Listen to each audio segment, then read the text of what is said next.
Karenanya sebab ini kita sebut apa? Musabibul asbab. Satu buku, satu jilid. Siapa pengarangnya? Gak usah jauh-jauh, tiap hari ngedengerin nanti. Musabibul asbab. Bapak cari keluar gak ketemu itu. Artinya sebuah sebab harus ada sebelum yang disebabi. Betul kan?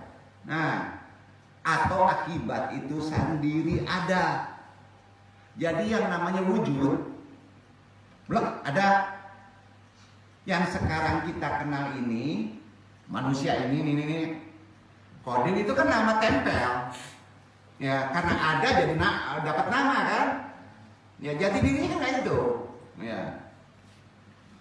Wujud, jadi yang namanya wujud yang sekarang kita kenal ini membutuhkan penyebab, setuju? Bapak-bapak membutuhkan penyebab. Bapak-bapak ada, itu kan pasti ada penyebabnya, setuju? Dikenal siapa penyebabnya? Wajibul wujud. Siapa? Ada. Atau karena dia menciptakan, wajibul wujud kan menciptakan, maka dia wujud superior. Quran menyebutnya maha. Setuju kan? Nah, semua itu ajaran Islam baru ada sebab namanya Allah supaya gampang. Setuju? Setuju. Jadi kalau Allah itu wajibul wujud. Allah itu wajibul wujud. Kodil itu manusia, bukan embek. Ya kan itu kan? Betul. Ngapa ya? Iwan, kucing, karena ada nama kucing. Iwan, itu manusia. Betul nggak? Allah itu wajibul wujud.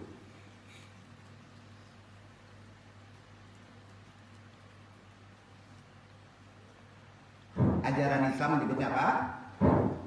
Asma Allah. Jadi kalau bawa Bismillahirrohmanirrohim, taruhnya di mana Pak?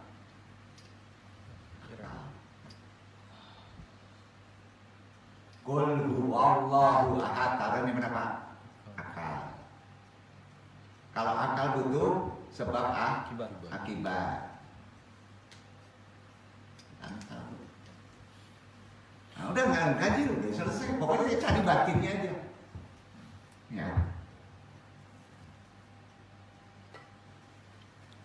Karenanya yang namanya akal manusia hanya sampai pada rumusan bahwa alam ini butuh penyebab. Setuju? Akal itu sampai situ batasannya. Ya. Einstein menyebutnya apa? Karena pinter banget. Kausa prima. Berat nggak nih pertanyaannya?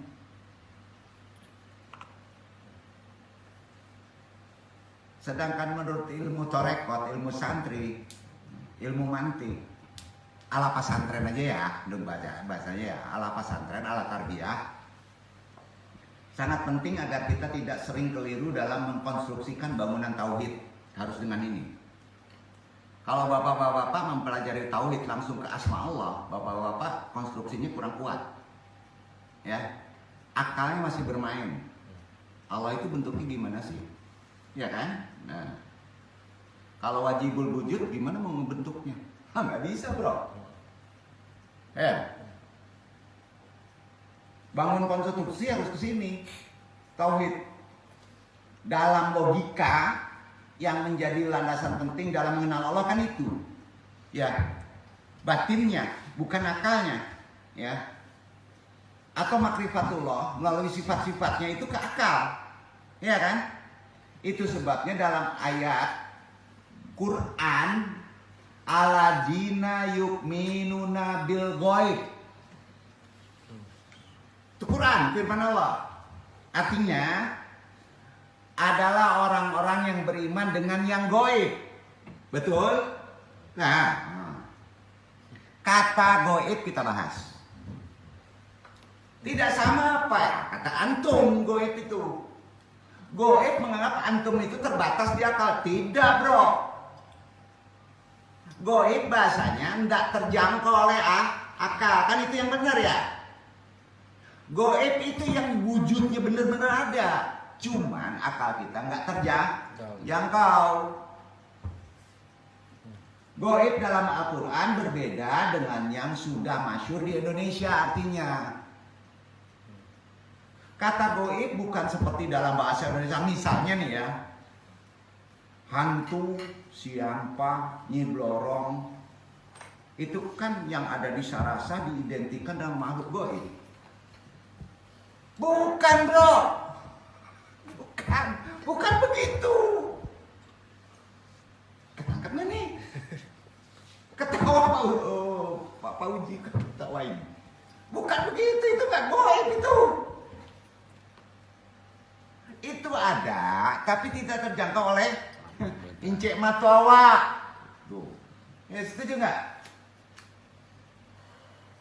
Iya kan? Jadi gimana dong supaya ngelihat? Ini tuh kacau nih. Ini tunggu dulu. Matawa terbatas kan ya? Jadi cuma matawa kan kapatan kaja apa kajinya kok? Apa kajinya kapatan? Kasyaf kan? Berapa tanamkan dulu supaya jangan menganggap goib itu apa kata kita. Berbeda Pak pengertian goib dalam Quran itu. Kata goib bukan seperti dalam bahasa Indonesia. Setan makhluk goib. Ya. Jin makhluk goib ya. Itu untuk akal supaya berhenti. Ya. Kalau dalam bahasa Arab, ya, goib itu lawan kata dari sesuatu yang tidak bisa disaksikan dengan indera manusia. Orang Arab tahu itu. Bukan tidak ada. Tidak bisa disaksikan oleh indera biasa manusia. Kita orang mukmin kan? Beriman kalau surga itu ada. Halo, itu dulu. Ya. Tapi kita tak pernah melihat surga kan? Iya kan?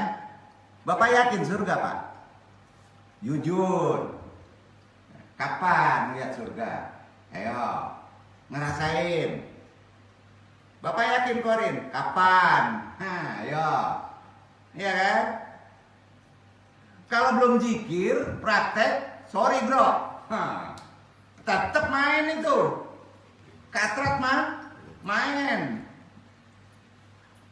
Beriman surga itu ada, tapi kita tak pernah melihat surga kan?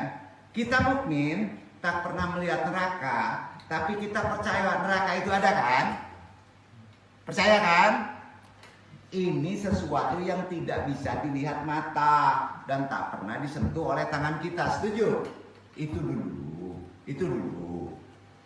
Sesuatu yang gaib ini dipercaya eksistensinya dengan syarat. Mansus, maksudnya secara eksplisit hal gaib itu disebutkan dalam Quran atau hadis. Surga, neraka. Itu dulu ya. Mansus. Itu sebabnya mengenal Allah, makrifatullah.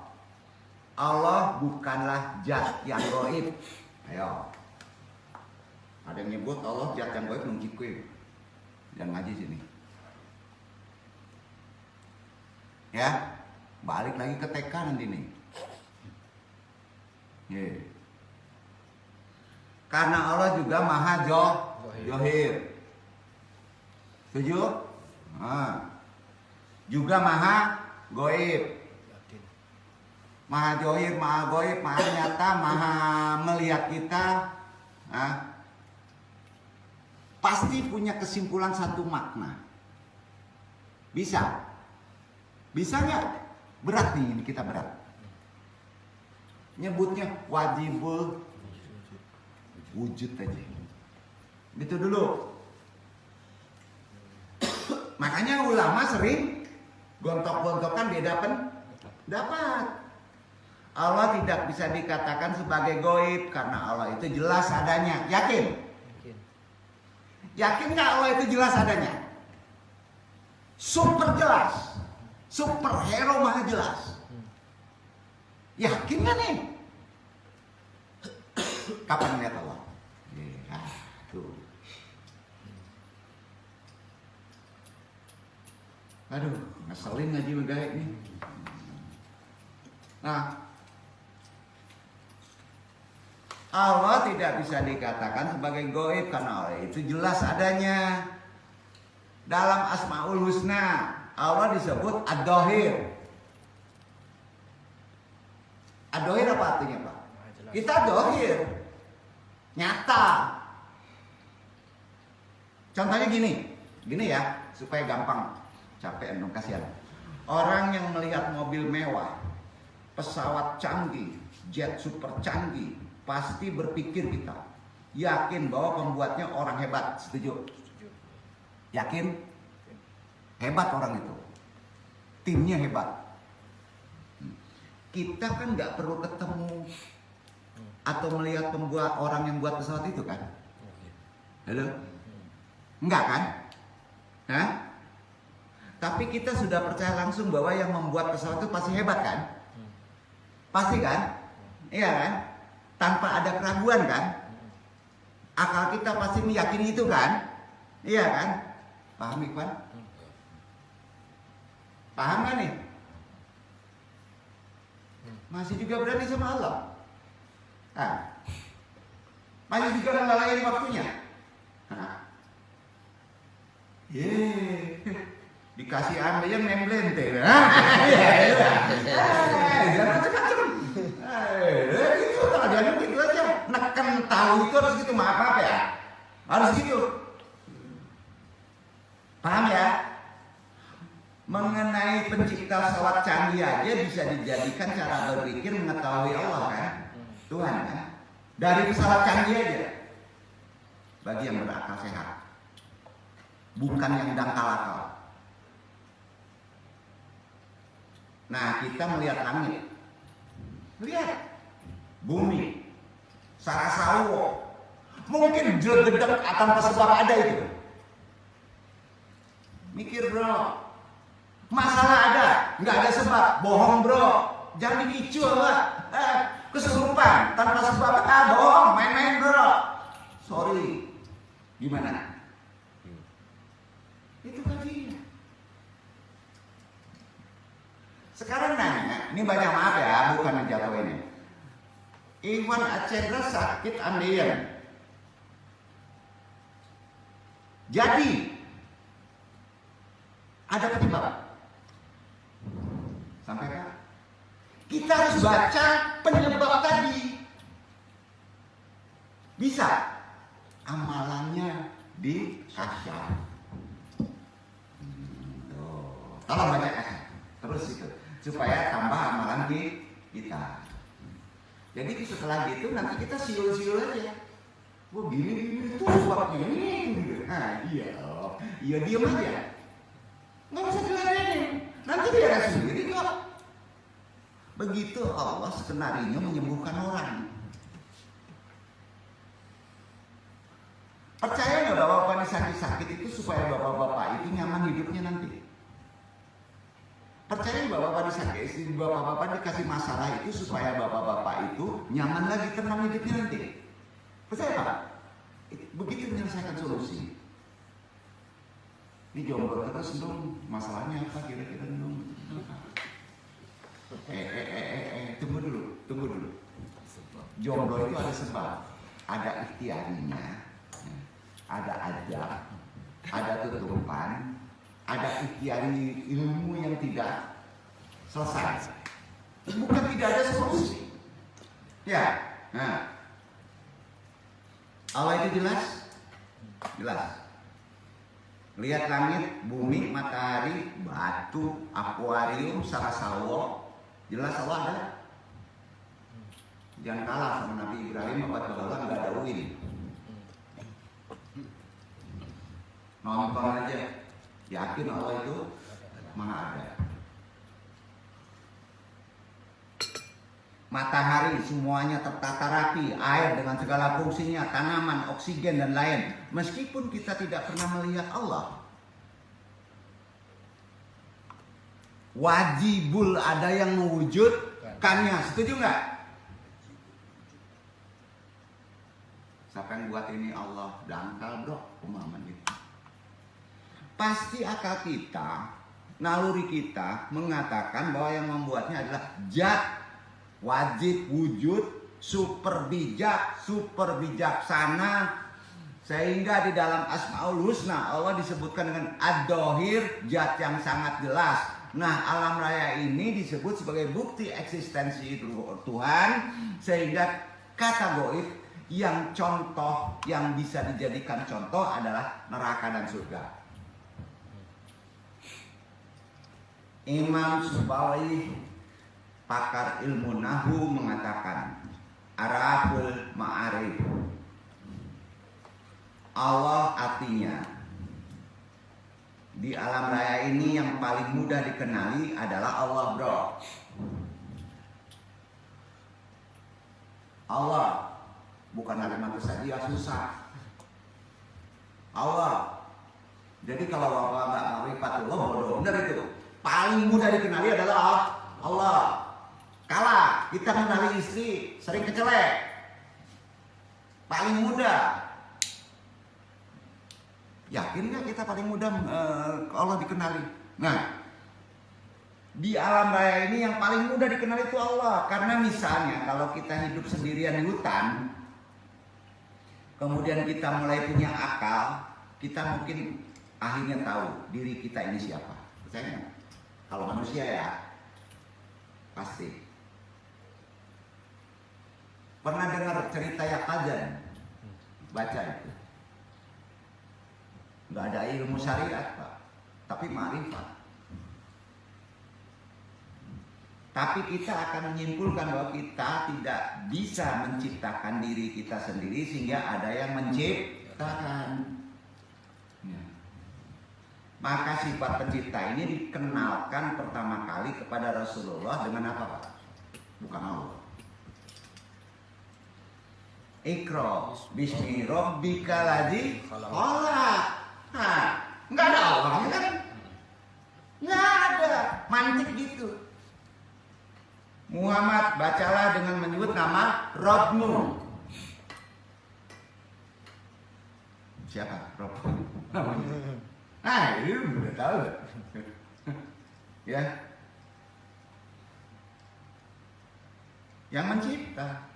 Sifat sebagai pencipta ini agar dikenalkan kepada umatnya.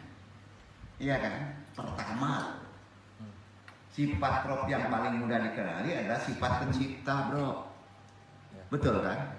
Ya.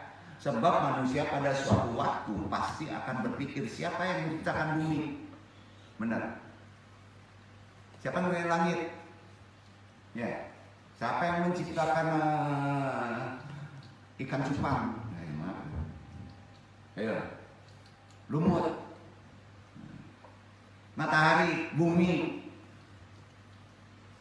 Kalau bukan Zat wajibul wujud yang maha mencipta.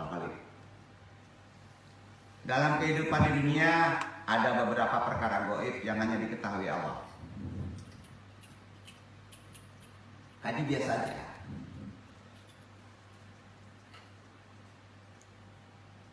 Ada 5.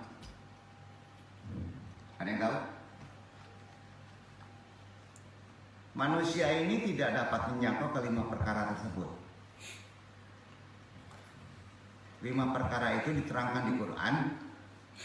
1. Hari kiamat. 2. Turunnya hujan.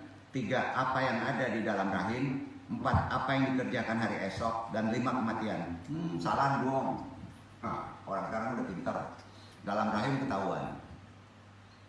Ada X-ray. Hujan tahu. Ada pawang hujan. Nah itu. Kan gitu ya. Tunggu dulu. Tahu nggak? Hujan turun di sini, oke, diprediksi bisa ini ada hujan, oke, GMK. Maksudnya sebab diturunkan di situ apa? Maksudnya apa? Goib nggak? Goib nggak? Nggak ada yang tahu tuh. Kemarin kan hujan tuh. Maksudnya kenapa diturunin di sini lagi? Kemarin hujan lagi diturunin ini. Kita tahunya hujan balik, hujan lebih cek, banjir. Itu goib.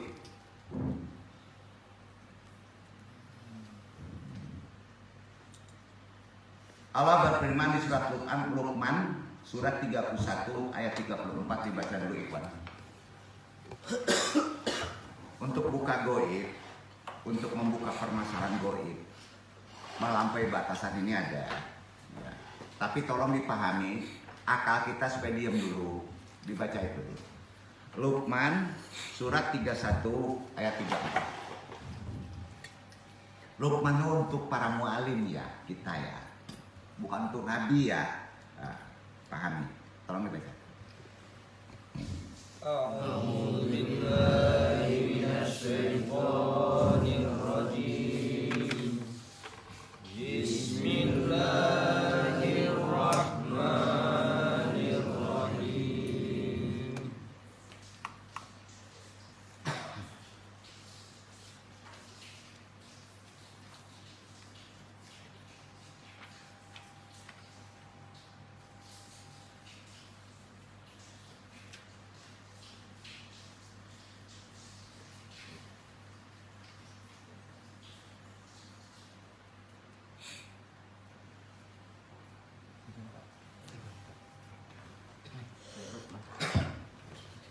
Innallaha indahu.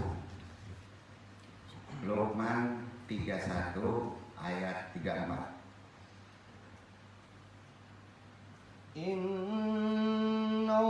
Innallaha indahu ilmus sa'ah wa yunazzilul ghaitha wa ya'lamu ma fil arham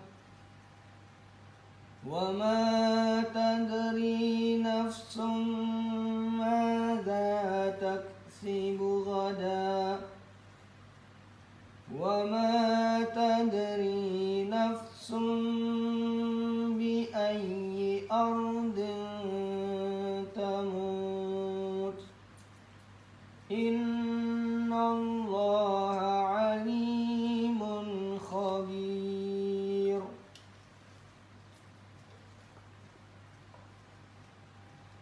Sesungguhnya Allah, hanya pada sisinya sajalah pengetahuan tentang hari kiamat. Dan dialah yang menurunkan hujan dan mengetahui apa yang ada dalam rahim. Dan tiada seorang pun yang dapat mengetahui dengan pasti apa yang akan diusahakannya besok. Dan tiada seorang pun yang dapat mengetahui di bumi mana dia akan mati. Sesungguhnya Allah Maha mengetahui lagi Maha mengenal. 75.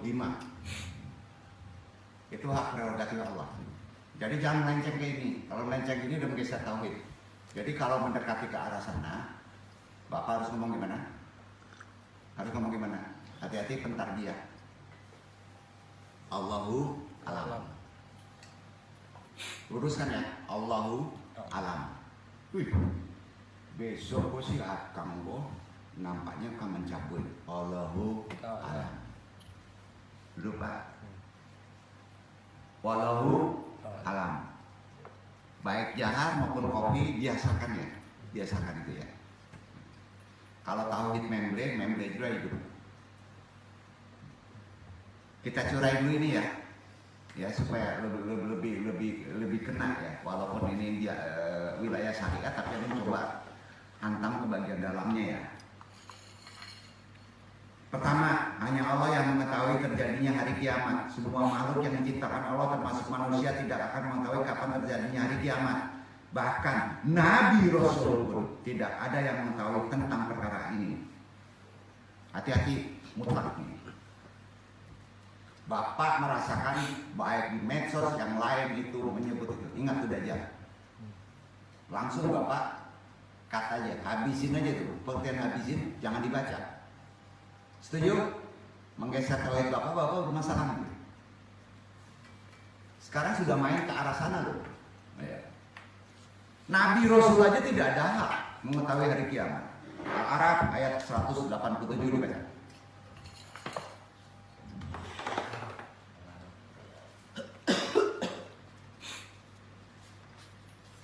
Yas'alunaka.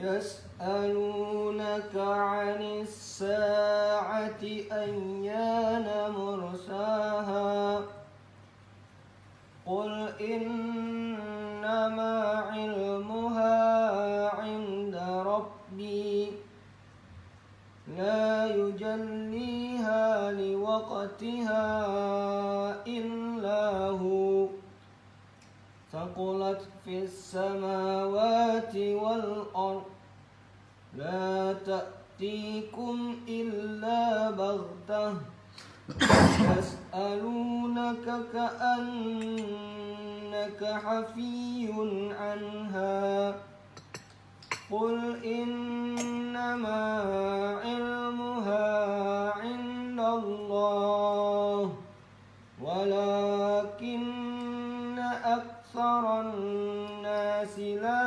يعلمون.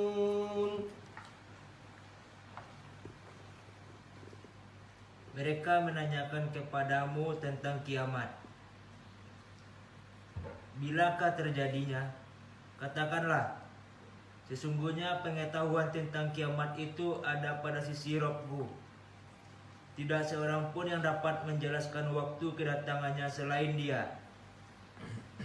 Kiamat itu amat berat huru-haranya bagi makhluk yang di langit dan di bumi. Kiamat itu tidak akan datang kepadamu melainkan dengan tiba-tiba. Mereka bertanya kepadamu seakan-akan kamu benar-benar mengetahuinya. Katakanlah, sesungguhnya pengetahuan tentang hari kiamat itu adalah di sisi Allah. Tetapi kebanyakan manusia tidak mengetahui. Yang perlu digarisbawahi sedikit ya, walaupun kenafi. Kebanyakan manusia tidak mengetahui. Kebanyakan. Jangan dilanjutin dulu ya. Jangan lanjutin dulu ya. Jadi harus detail kalau melihat Quran itu harus detail. Tolong detail. Ya, paham ya? Hanya sedikit mengetahui perkara ruh, bukan arti kata nggak boleh ya. Ya, kebanyakan hanya sedikit. Walaupun demikian masih ada sebagian manusia yang mencoba memperkirakan terjadinya hari kiamat. Anehnya masih ada yang percaya. Nah, ini langsung kena syirik loh. Hati-hati ya. Padahal udah jelas di ayat tadi. Kedua, hanya Allah yang mengetahui kapan terjadinya hujan. Poinnya gitu. Bukan datangnya hujan. Teknologi mungkin lama makin tinggi. Hikmah ditaruh di situ hujan untuk apa? Tahara, menumbuhkan rumput. Nggak tahu kita kan? Paceklik air, nggak tahu kita kan? Ya. Nah. Semua makhluk Allah tidak ada yang mengetahui kapan hujan turun. BMKG, ahli iklim, hanya bisa memperkirakan, tidak dapat mengetahuinya dengan pasti. Setuju? Maksud dibalik itu hikmah juga nggak tahu, betul kan? Para malaikat juga tidak mengetahui kapan terjadinya hujan, walaupun ada petugas khusus, kecuali setelah Allah memerintahkan hujan kan di sana. Dibuat hujan buatan. Ayo, hujan buatan itu termasuk dosa, Pak. Kalau ada ulama menganggap hujan buatan itu menurut syariat, risiko ya. Antum tetap tauhid tak? Ya, tidak dihujankan itu ada maksud nggak? Ada maksud nggak? Kita nggak tahu kan. Sampai itu maka jadi aneh. Turun hujan ini dibawa terbang sama angin. Nggak di situ jadi. Makanya kayak gitu kan. Nah. 3. Hanya Allah yang mengetahui apa yang ada di dalam rahim. Oh, udah kelihatan dong Pak lelaki perempuan. Mungkin di zaman teknologi dokter dapat mengetahui tentang jenis kelamin anak yang dikandung secara perempuan atau laki-laki. Namun yang diketahui oleh dokter tidak sampai ke tahap yang goib. Hanya sebatas prediksi. Setuju? Banyak yang gagal. 4. Hanya Allah yang dapat mengetahui apa yang dikerjakan makhluknya pada hari esok. Nah, ini mainannya paranormal. Manusia tidak akan mengetahui dengan pasti apa yang akan dikerjakannya atau yang akan diperolehnya pada hari esok. Rezeki, nasib, keuntungan, sebagainya. Manusia hanya diperintahkan berusaha, berdoa, itu aja. Agar bisa mendapatkan yang berkah. Duduk, kan gitu. Kebanyakan manusia tidak mengetahui. Kebanyakan. 5. Hanya Allah yang dapat mengetahui tentang datangnya kematian. Kematian adalah suatu misteri yang tidak dapat diketahui oleh semua makhluknya. Malaikat Israel pun pencabut nyawa baru tahu setelah diperintahkan oleh Allah mencabut nyawa manusia. Malaikat Israel pun nggak tahu.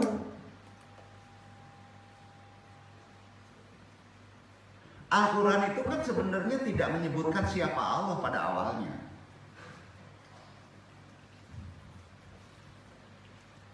Di Al-Alaq, surat pertama yang turun, Iqra bismi rabbikal ladzi khalaq. Nggak ada nyebut nama Allah kan? Surat pertama yang diturunkan kepada Nabi Muhammad memiliki arti Muhammad bacalah atas nama Rohmu yang menciptakan. Demikian juga At-Tur ayat 35 dibaca.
أم خلقوا من غير شيء أم هم الخالقون.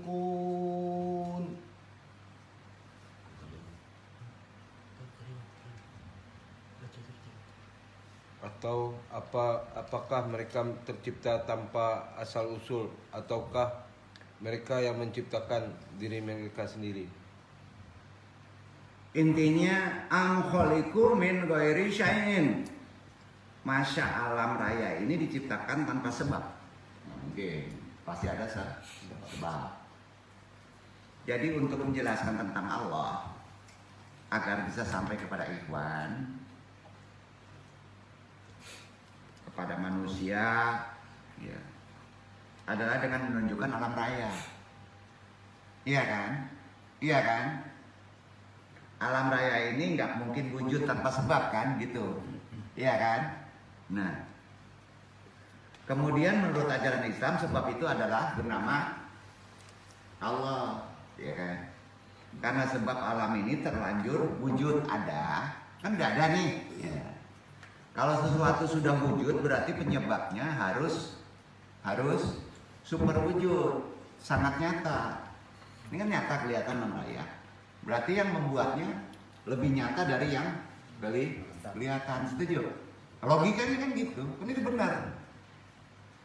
Itu oleh ahli tauhid disebut apa Pak? Wajibul wujud. Makanya kalau ingin melihat nyata wajibul wujud. Karena alam raya ini diciptakan. Tentu yang menciptakan ada terlebih dahulu. Iya kan? Nggak mungkin. Ya, nggak mungkin. Apa tuh penciptanya nggak ada? Ya, pasti ada lebih dulu. Maka kita sifati kodim di al-awal. Jadi kalau melihat alam raya dulu, lihat dulu wajibul wujud. Ya, kemana nih? Ya, sanggup ya nggak sanggup kita. Bila kita ingin menjadi orang yang baik, Bapak mau jadi baik, biasa aja ngaji. Tauhid kita harus dikuatkan dengan pola tadi, kokohkan lagi, pentarbiyah begitu. Kita bisa melakukannya dengan taklim. Ya, kalau zikir sudah jalan Pak, sudah mencoba melihat ciri-ciri tuah utama orang baik ini ternyata tidak selalu berkaitan dengan orang yang pandai atau ahli ibadah, tidak. Ahli Quran tidak. Tetapi bila ia pandai kendalikan hal, terutama kata, awalnya gitu. Antum contohkan terlebih dahulu tentang rasa kecewa. Kecewa. Syariat Allah tidak boleh kamu kalahkan dengan kekecewaanmu. Titik.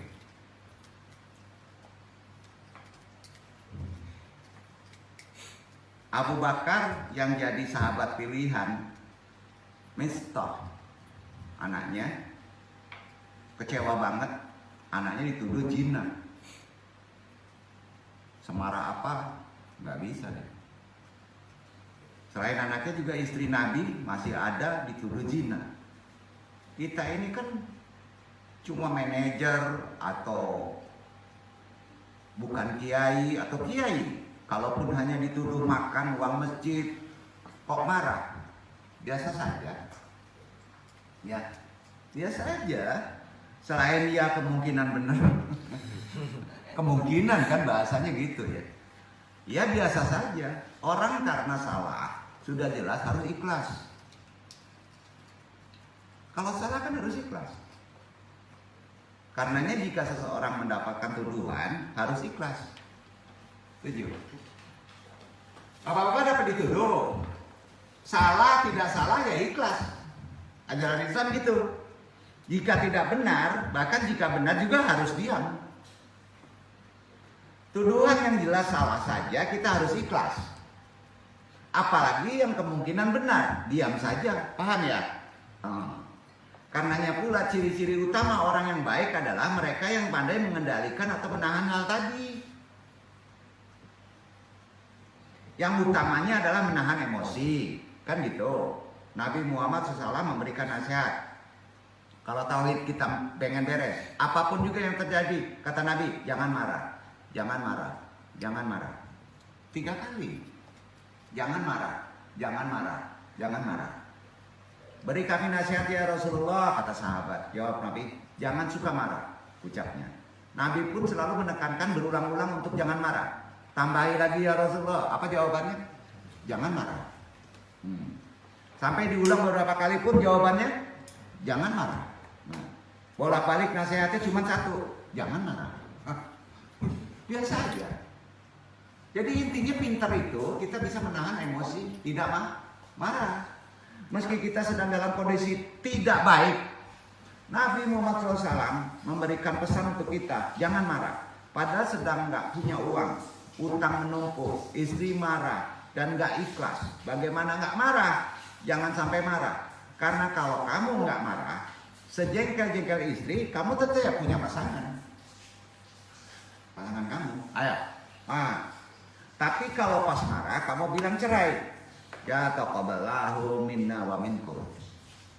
Itu jawabannya. Cari sendiri. Itu sebabnya menyesal dan kecewa adalah bagian dari kehidupan. bersama dengan orang lain, pasti ada menyesal, kecewa, itu manusia sosial. Jadi ingat-ingat ya, kecewa dan menyesal itu sudah bawaan. Hidup pasti ada menyesal, kecewa, bawaan natural. Bawaan kumpul dengan orang, makanya terkenal sekali hubungan Allah dengan Nabi Musa itu cerdas, sangat cerdas Nabi Musa. Hubungan Allah dengan Nabi Ibrahim itu pintar logikanya, setuju? Sangat pintar logikanya. Diberikan Allah, dicontohkan untuk kita, harus kita bisa menerapkannya. Benar, karena Allah mampu mewujudkannya. Ini pemahaman awal untuk pengertian tauhid terkait makrifatullah, masalah asbab. Insya Allah besok naikin lagi. Pemahaman naikin lagi. Sampai nggak bisa ngomong. Oh, ngomongnya nanti ngelihat, Pak. Pas ngelihat,